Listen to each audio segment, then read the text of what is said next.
The impression we get when we walk into a church today is often that of the 19th century. But every century has changed church interiors to suit its own requirements. And here at Milland, on the Sussex-Hampshire border, we have an impression of what a church may have looked like in the 18th century. Firstly, the large east window with its round-headed top. The sort of window you find in the churches of Sir Christopher Wren and others, designed to bring in the maximum amount of light. The smaller windows in the sides of the church too are very domestic in character, with no stained glass, and their frames made of timber rather than of stone. At the east end of the church is the wooden holy table. Very small and insignificant, it would probably only be used 4 or 5 times a year by the parson to hold Holy Communion. It's surrounded by plain railings. They don't have a kneeling board as we expect today because people stood to receive Holy Communion. Above them, the Creed, the 10 Commandments and the Lord's Prayer, displayed on the east wall of the church as required by law up to 1868.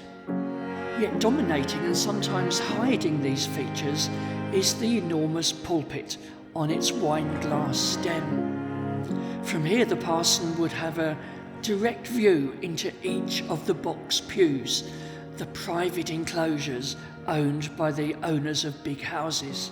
They were very private spaces. Other members of the congregation wouldn't be able to see what you were doing, but the parson, high up above everybody's head, would have been able to see in.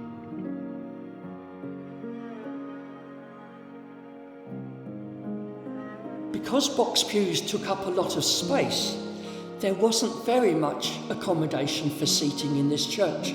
So in order to get more people in, a transept was built on the north side of the church, which included a gallery.